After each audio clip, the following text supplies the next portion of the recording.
Ready, start. The President has said that in the last 40 years we have progressed along this path illuminated by Mahatma Gandhi and Jawaharlal Nehru. We shall adhere to it, come what may, with the determination and courage instilled in us by Indira Gandhi. In my opinion, this is the time for all of us, whether belonging to that side or this side, irrespective of party affiliations, to rededicate ourselves to these basic fundamentals of our Constitution. If we do that, we will be a united India. Not only will we command respect in the Committee of Nations, but the foundations will be such that nobody on the earth will be able to do any harm to us. I have one thing to say, that our country is a continent, and in this continent we have faced this year one of the severest droughts in 100 years. It is the prudent policy of having accumulated buffer stocks that, in spite of setbacks that we have experienced, there has not been any starvation death. This is a tribute to the ingenuity of our policy of having created the buffer stocks. To my mind, there are one or two grey areas. One of the grey areas is our population explosion, which my friend Sri Prashant has also referred to.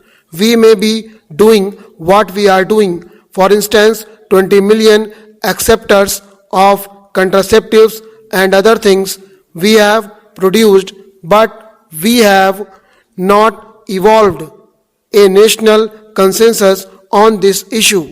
I spoke about the matter in different forms when the Prime Minister was also there. I told him that a national consensus on family welfare program must be evolved. I also told him that you have been calling meetings of the opposition parties quite often on different issues, but to my mind the most important issue for which an all-party meeting should be convened is to evolve a national policy on population. In spite of our all-round economic development, it all gets nullified by the population explosion. We have not done much in this direction. I had the privilege of going to China and I saw how they are progressing in this regard. It is true that there have been many occasions when undue advantage has been taken by one party or the other in the implementation of this program.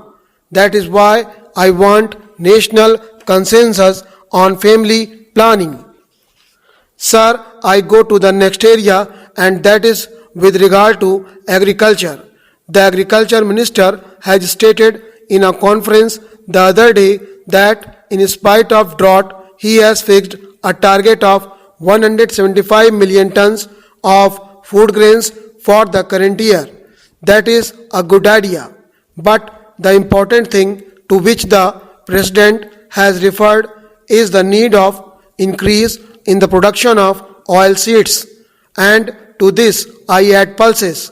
I want the government to give special attention to the production of these things because edible oils and pulses are the common man's need in India, and we are having shortage of pulses and edible oils, and we are importing these in a very large quantity. So the thrust of our program, as we have done in the case of Green Revolution, is that we should concentrate on the production of pulses and edible oils and then assure our own people that within a period of 2 years we will attain self-sufficiency in edible oils and pulses. The next point is with regard to public sector. There is no doubt that the public sector occupies a commanding height, and it has occupied commanding heights in our mixed economy. But the problem of accountability of public sector has not been done to the desired extent.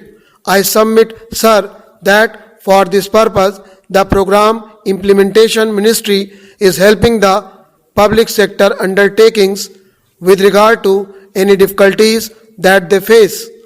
In that ministry, on or before 5th of every month, they get a report from the particular undertaking with regard to the difficulties that they face in manufacturing or marketing or finance or any other things, and the program implementation ministry sees to it that these difficulties are removed.